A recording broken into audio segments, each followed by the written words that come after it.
Hi friends, তোমরা সকলে কেমন আছো? আশা করছি তোমরা সকলে অনেক অনেক ভালো আছো। তো কি ভাবছো, পুজো শপিং করতে যাচ্ছি? একদমই না।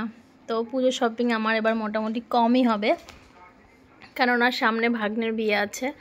সেই কারণে তখনই ভাবছি বেশি করে কেনাকাটি করব। এখন বেশি কিছু করব না, যাই হোক হালকা পাতলা কিছু করব। তো যাই হোক, দেখো বেরিয়ে পড়েছি, রেডি হয়ে স্টেশনে এসে বসে পড়েছি। তো চলো কোথায় যাব পুরো ভিডিও তোমাদের সাথে শেয়ার করব, ভিডিওটা দেখতে থাকো। তো যাই হোক, দেখো আমার দুই পিস এই যে বসে আছে আর মারাত্মক দুষ্টুমি করে। মানে কি বলবো, এরা যে এত দুষ্টু, আমরা এত ছোটোবেলায় এত দুষ্টুমি করতাম না। তো চলো, এই যে এখন বসে আছি, দিয়ে এখন যাচ্ছি, ট্রেন তো পুরোই ফাঁকা। তো যাই হোক যাওয়া যাক, যাবো আজকে হচ্ছে আমার দিদি বাড়িতে। তো এটা হচ্ছে 2-3 দিন আগের ভিডিও, তো ভিডিওটা এডিট করে পোস্ট করা হচ্ছে না। তো যাই হোক, এই যে আজ সময় হলো, তো সেই কারণে তোমাদের সাথে ভিডিওটা এই যে শেয়ার করলাম। তো চলো ভিডিওটা দেখতে থাকো। তো তারপর দেখো এই যে দুজনে বসে থাকতে থাকতে উঠে চলে আসছে বারবার করে নামার জন্য। তো নামার ট্রেনটা না থামলে আর নামবে কী করে। তো যাই হোক, দেখো নামার জন্য ব্যস্ত হয়ে যাচ্ছিলো, তো নেমে পড়েছি। এটা হচ্ছে আকাইপুর। তো যাব হচ্ছে দিদির বাড়ি আকাইপুরে। তো প্রায়ই দেখেছো তোমরা, এই মানে আমি দিদি বাড়ি আসা যাওয়া করি। তো আমারও কিন্তু আরও দিদি আছে, তো এই দিদির বাড়িটাতে খুব আসা হয়, কেননা আমার বাড়ি থেকে কাছে, যেহেতু আমার বাড়ি গাগনাপুর আর দিদি বাড়ি আকাইপুর। তো দিদি বাড়িতে যাবো বলে দেখো টোটোতে উঠে পড়েছি।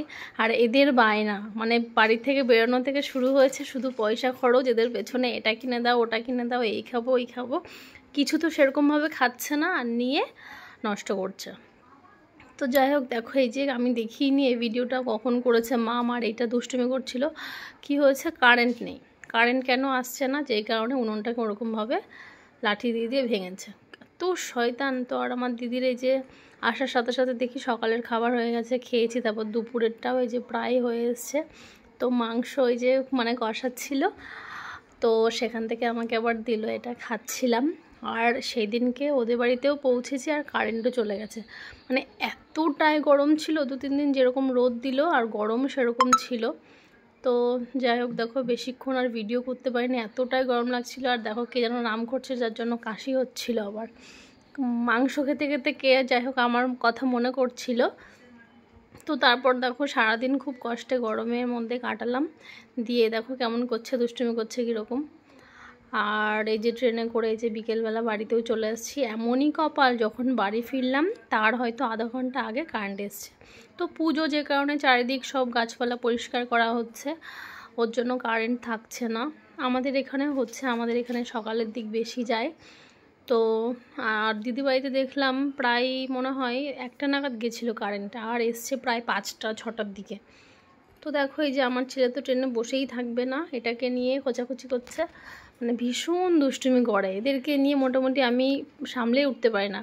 যে কারণে মা গেছিলো দিদি বাড়িতে, মা আমাদের বাড়িতে প্রথমে এসছে, তারপর মায়ের সাথে গেলাম।